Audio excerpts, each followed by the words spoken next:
Adventure anime. को ये पसंद है। यही मिला इसे। तो तुम्हारे पास साइलेंसर वाली बंदूक मजा आ रहा है। सो एलन व्हाट्स अप गाइस, कैसे हो आप सब लोग? बहुत खुशी हुई आप सभी से मिलकर।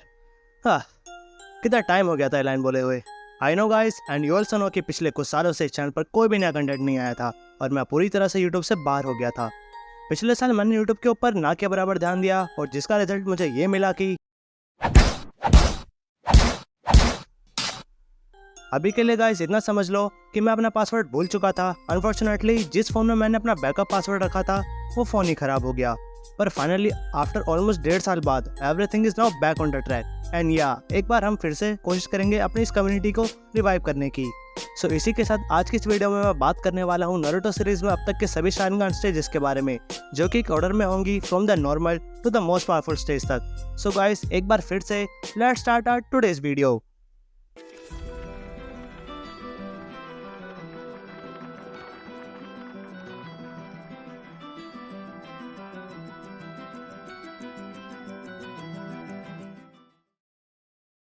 तो दोस्तों इससे पहले शारिंगान के सभी स्टेजेस के बारे में बात करी जाए उससे पहले यह जानना इंपॉर्टेंट है कि आखिर शारिंगान है क्या।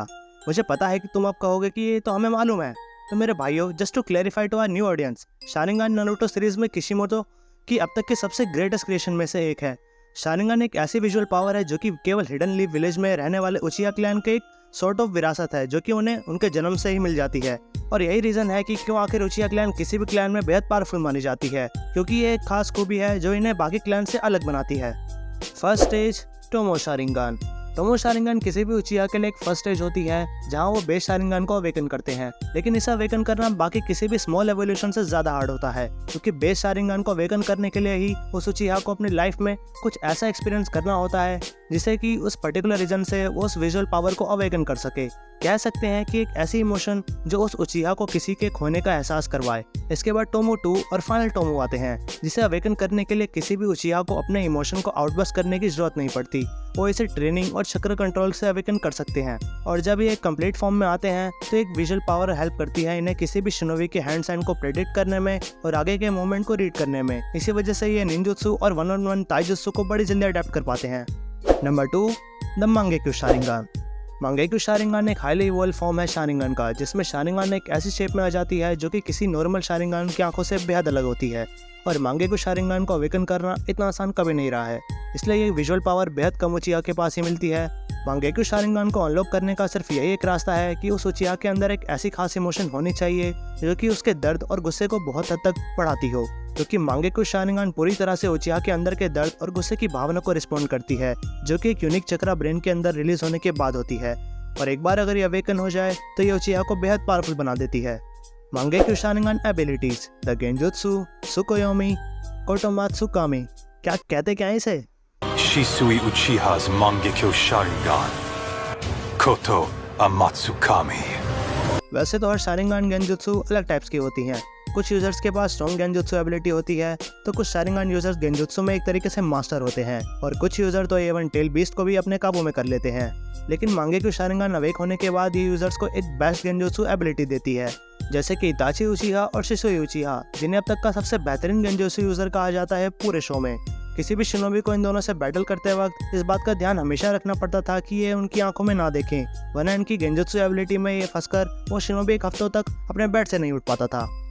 Number 3, Amaterasu, inferno flame control and Kamui. ये तीनों एबिलिटी एक ऐसी एबिलिटी है जिन्हें एक मांगेक्यू शारिंगान यूजर ही बना सकते हैं, लेकिन हर एक एबिलिटी को वही एक उचिहा कर सकता है जिसने उस एबिलिटी की क्रिएशन की हो। ऑफ कोर्स इस एबिलिटी को यूज तभी किया जा सकता है जब इन दोनों या इन दोनों में से कोई एक आंख किसी दूसरी यूजर के पास हो। अब जानते हैं कि आखिर ये तीनों एबिलिटी आखिर करती क्या है। तो दोस्तों अगर सबसे पहले बात करें अमातेरासु की, तो ये मांगेक्यू शारिंगान की एक ऐसी खास एबिलिटी है जो कि सिर्फ इताची उचिहा ही यूज कर सकता है। एंड या लेटर ऑन इताची की आंखें लेने के बाद सासुके भी इस एबिलिटी को यूज कर पाता है। बेसिकली ये एक ऐसी काली आग है जो कि तब तक नहीं बुझती जब तक कि ये किसी भी पर्सन को पूरी तरह से जलाकर खत्म ना कर दे। अब बात करें इन्फर्नो स्टाइल फ्लेम की, तो ये एबिलिटी केवल सासुके उचिहा ही एक्सेस कर पाता है। एंड अगली खास एबिलिटी है ओबितो उचिहा की, कामोई। तो दोस्तों कामोई एक स्पेस टाइम निंजुत्सु है जो कि ओबितो उचिहा को अलाउ करती है किसी भी ऑब्जेक्ट या खुद को टेलीपोर्ट करने के लिए। किसी दूसरे डायमेंशन में। हालांकि ओबितो की दूसरी आंख, जो कि लेटर ऑन हमें पता चलता है कि काकाशी के पास है, उस दूसरी आंख की एबिलिटी है कि वो किसी भी ऑब्जेक्ट या इंसान को दूर से ही अपने डायमेंशन में टेलीपोर्ट कर सकता था। और जब ये दोनों ही आंखें एक साथ हो तो कामोई एबिलिटी अपने फुल पोटेंशियल पर पहुंच जाती है, जैसे कि हमने देखा था जब ओबितो अपनी दोनों आंखों की हेल्प से एक पूरा बड़ा पोर्टल खोल देता है। कामोई एवं एनिमिस के अटैक्स को बॉडी के पास थ्रू होने देती है बिना यूजर को एक खरोच भी आए, जिसका इस्तेमाल हमने ओबितो को कई बार पूरी सीरीज में करते हुए देखा था। Number 5, the eternal Mangekyo Sharingan.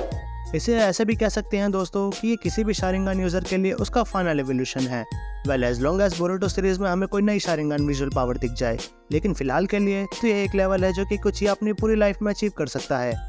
Eternal Mangekyo Sharingan एक ऐसी एबिलिटी है जहां पर इसे यूज करते वक्त किसी यूजर को किसी तरह की ब्लाइंडनेस या फिर कोई दिक्कत फेस नहीं करनी पड़ती, चाहे यूजर उसे कितनी बार भी इस्तेमाल करे। इटर्नल मांगेक्यू शारिंगन अवेकन करने के लिए उचिहा को अपने ही ब्लड लाइन में से अपने भाई या फिर बहन की दूसरी मांगेक्यू शारिंगन आंखें चाहिए होती है। इसे लेने के लिए उचिहा ब्लड लाइन का होना जरूरी है, जिसका मतलब है कि नॉन ब्लड उचिहा के लिए इसे लेकर इटर्नल मांगेक्यू अवेकन करना पॉसिबल ही नहीं है। पहले अभी तक इसकी कोई पक्की खबर नहीं है कि ये सच ही हो, मगर जितना हम जानते हैं कि इटर्नल मांगेक्यू शारिंगन तभी अवेकन होती है जब ये ब्लड लाइन में ट्रांसफर हो, जैसा कि हमने सासुके और इताची और मादरा और उसके छोटे भाई के केस में देखा था। एंड वेल, अगर एबिलिटीज की बात करी जाए तो जितना भी अब तक शारिंगन की एबिलिटीज हैं, ये हेल्प करता है उन एबिलिटी को और भी बेहतर तरीके से बिना किसी दिक्कत के परफॉर्म करने में। Number 6, the great सुसानो।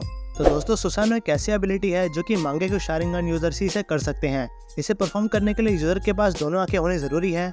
शिसोई उचिहा और मादरा उचिहा की बात अलग है दोस्तों, वो दोनों अलग ही लेवल के शिनोबी है। पर यह बात ध्यान देने वाली है कि हर एक सुसानो की अपनी खुद की एक एबिलिटी है जो कि एक वाइडली अटैक और डिफेंस है उचिहा के लिए, पर इसे परफेक्ट करने के लिए यूजर के पास इटर्नल मांगेक्यू शारिंगन का होना जरूरी है। Number 7, the Izanagi and Izanami. वैसे तो ये एक ऐसी एबिलिटी है जो कि मेरे ख्याल से अब तक की सबसे अलग, और ये कहा जाए कि एक उचिहा के लिए ये एक एबिलिटी इसे और भी ज्यादा माइंड ब्लोइंग बनाती है, जो कि रियलिटी का एक अलग फेस दिखा सकती है। सबसे पहले बात करी जाए इज़ानागी की, तो ये यूजर की डेथ को सॉर्ट ऑफ अंडू कर सकती है, लेकिन इसके लिए उस उचिहा को अपनी आंखों का सैक्रिफाइस करना पड़ता है। उसके बाद बात करें इज़ानामी की, तो ये एबिलिटी किसी भी पर्सन की वे ऑफ लिविंग को एक ऐसे इन्फिनिटी लूप में बांध देती है दोस्तों, जिससे कि उस पर्सन को एक ही फेट बार बार फेस करनी पड़ती है। और ये साइकिल तब तक चलता रहेगा दोस्तों जब तक कि वो पर्सन अपने डिसीजन और पाथ को चेंज करने के लिए एक्सेप्ट नहीं कर लेता, और इस एबिलिटी को यूज करने के लिए भी यूजर को अपनी आंखों का सैक्रिफाइस करना पड़ता है।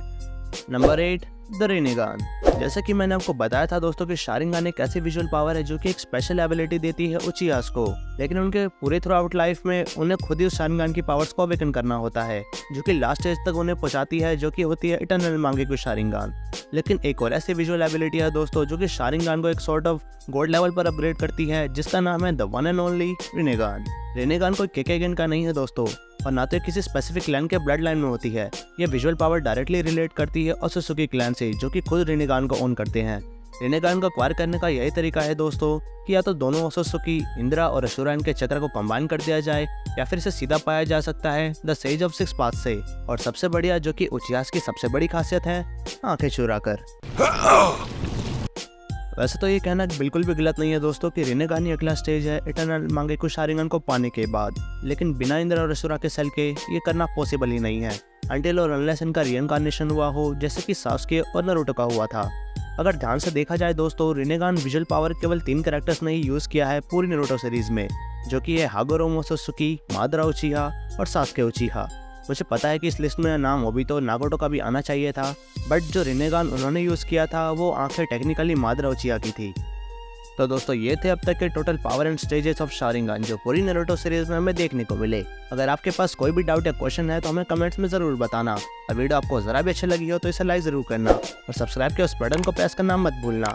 आई नो कि अब बहुत टाइम बाद ये वीडियो आई है, लेकिन मेरी कोशिश यही होगी कि मैं आप सबको time to time content provide करवाता रहूं। तो दोस्तों, इसी के साथ आप सभी से मैं मिलूंगा अगले वीडियो में। तब तक के लिए be awesome and as always see you soon. I hope so.